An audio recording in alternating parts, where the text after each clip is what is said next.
Hello friends, welcome to my channel. I am doctor Beena Sethi और आज हम देखने वाले हैं कि पूरे पीरियड साइकिल में हार्मोन्स कैसे अप एंड डाउन होते हैं, कौन से हार्मोन का क्या रोल होता है और उस समय हमें स्पेसिफिकली डाइट का या हमारी बाकी के एक्टिविटीज का क्या ध्यान रखना चाहिए। अगर आप फैमिली वे पे हैं तो आपको इन सारी बातों का ज्ञान होना बहुत जरूरी है। आप प्लान कर रहे हैं और आपको अगर कंसीव नहीं हो रहा है तो इसका मतलब आप कुछ ना कुछ तो मिस्टेक कर रहे हैं।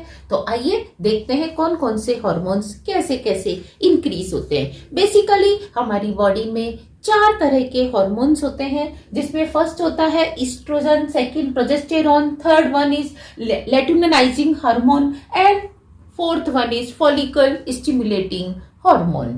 तो इसमें जैसे ही पीरियड शुरू होता है और जो ओवुलेशन डे होता है, यानी कि जिस दिन आपका फॉलिकल ओवरी से निकलकर फेलोपियन ट्यूब में आ जाता है और तैयार हो जाता है आपकी फ्यूजन के लिए, स्पर्म से मीटिंग करने के लिए, तो हम क्या देखते हैं कि शुरू में जिसको मैंने आपको ये रेड कलर से नोट करके दिया है, ये हार्मोन को रिप्रेजेंट करता है कौन सा? ये होता है ईस्ट्रोजन।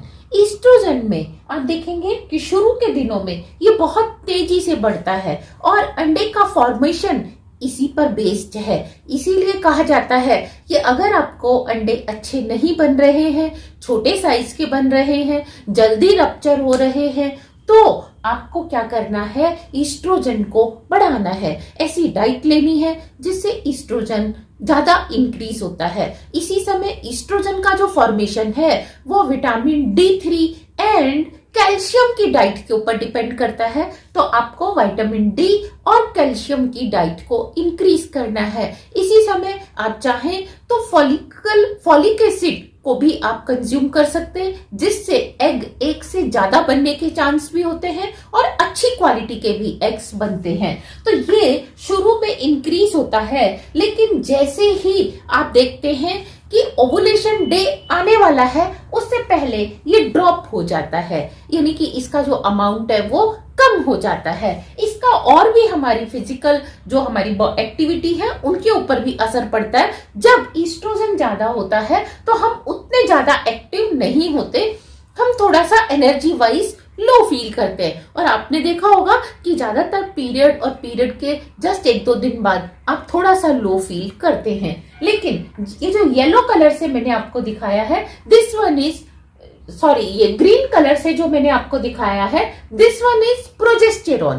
प्रोजेस्टेरॉन जो है शुरू में बिल्कुल कम होता है। आप ये देखिए कि ओवुलेशन डे आ गया, लेकिन अभी तक ये नहीं हुआ, लेकिन यानी कि इंक्रीज नहीं हुआ। जब ओवुलेशन डे खत्म हो जाता है, उसके बाद अब उस एग को बॉडी से बाहर भी तो निकालना है या उसको हमने संभाल के रखना है। नेचुरली जो नेचर का प्रोसेस है उसको फिर एक्सपेल आउट कर दिया जाता है, जिसके लिए आप देखते हैं प्रोजेस्टेरॉन का लेवल काफी हाई हो जाता है।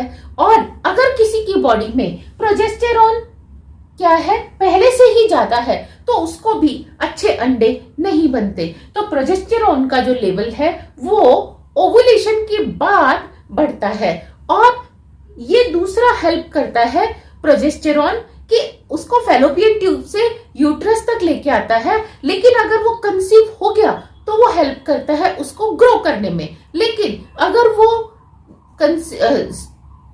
वो कंसीव नहीं हुआ है, उसका फ्यूजन नहीं हुआ है, तो वो उसको एक्सपेल आउट करने में हेल्प करता है। इसी तरीके से हम ये देखते हैं तीसरा ल्यूटिनाइजिंग हार्मोन, जिसको हम LH के नाम से भी जानते हैं। LH आप देखेंगे कि ये पूरे पीरियड में 2 बार इंक्रीज होता है और फिर डिक्रीज होता है। तो पहले जब ईस्ट्रोजन हार्मोन क्या है अपने पीक पे है, उस समय ये भी पीक पे होता है, क्योंकि इसी के कारण जो है ईस्ट्रोजन हाई होता है। तो आपको जो ल्यूटिनाइजिंग हार्मोन है, ये आप देखेंगे कि पहले जब ईस्ट्रोजन पीक पे है तब हाई होता है और दूसरा ओवुलेशन के जस्ट बाद जो है ये हाई होता है। लास्ट में हम देखते हैं फॉलिकल स्टिमुलेटिंग हार्मोन FSH। अब फॉलिकल स्टिमुलेटिंग हार्मोन जो है, जिसको आप येलो कलर से देख पा रहे हैं, ये ईस्ट्रोजन के थोड़ा सा बाद में बढ़ता है, यानी कि पहले ये धीरे धीरे धीरे बढ़ता है। अब अंडा तो यहाँ बन रहा है, लेकिन अंडे को ओवरी से निकाल के फेलोपियन ट्यूब तक फेंकने का काम, उसको वहां तक पुश करने का काम जो है, वो फॉलिकल जो है स्टिमुलेटिंग हार्मोन काम करता है। कभी कभी आपके अंडे बनते तो हैं ओवरी में क्योंकि ईस्ट्रोजन है, लेकिन वो फेलोपियन ट्यूब में नहीं आते, वहीं पे वो सिस्ट की फॉर्म ले लेते हैं, पीसीओडी बनाते हैं, पीसीओएस करते हैं, और जब वो फेलोपियन ट्यूब में ही नहीं आते तो वो फ्यूज भी नहीं होते। तो इसका काम होगा उसको ओवरी से निकाल के फेलोपियन ट्यूब तक पुश करना, और जब वो फेलोपियन ट्यूब तक आ गया, फिर उसको फेलोपियन ट्यूब से बाहर पुश करने का जो काम है वो कौन करता है? प्रोजेस्टेरोन करता है। और आप साथ में देखते हैं कि जैसे ही ओवुलेशन डे हो गया, उसके तुरंत थोड़े से 1, 2, 3, 4 दिन के बाद धीरे धीरे ईस्ट्रोजन लेवल फिर हाई होने लगता है, जिसका रीजन होता है कि अगले मंथ के लिए एग का फॉर्मेशन करना। ऐसा नहीं है कि एग जो फॉर्मेशन का जो प्रोसेस है वो 1 दिन का होता है, नहीं, it takes many days to get its full size। इसको फुल साइज तक होने में काफी दिन लगते हैं, और इसका प्रोसेस पीरियड के फर्स्ट डे से भी पहले ही स्टार्ट हो चुका होता है, और पीरियड के फर्स्ट डे के बाद तो समझो कि ये फुल एक्शन में आता है। तो इस तरीके से ईस्ट्रोजन जो है एग के फॉर्मेशन को हेल्प करता है। तो यहाँ हमने देखा कि जैसे ही प्रोजेस्टेरोन का लेवल हाई होता है उस समय, और जब ओवुलेशन होता है उस समय आप थोड़ा सा हार्मोनल क्या देखते हैं कि इम्बैलेंस में चल रहे होते हैं, बहुत सारे चेंजेस आ रहे होते हैं, कोई हार्मोन कम हो रहा है, कोई हार्मोन ज्यादा हो रहा है, और इसका इम्बैलेंस ही क्या करता है, कभी आपको कंसीव करने देता है और कभी आपको कंसीव नहीं करने देता। इसीलिए कहते हैं ना कि भाई सब कुछ ठीक है लेकिन फिर भी कंसीव नहीं हो रहा, तो उसके पीछे आपके हार्मोन्स रेस्पॉन्सिबल होते हैं। और हार्मोन्स किसके प्रोडक्ट्स हैं? आपकी डाइट के। तो जो आप अच्छा खाना खाएंगे तो आपके हार्मोन्स भी वैसे ही बैलेंस्ड रहेंगे। अगर आप बैलेंस्ड डाइट नहीं ले रहे तो आपके हार्मोन्स भी बैलेंस्ड नहीं रहेंगे।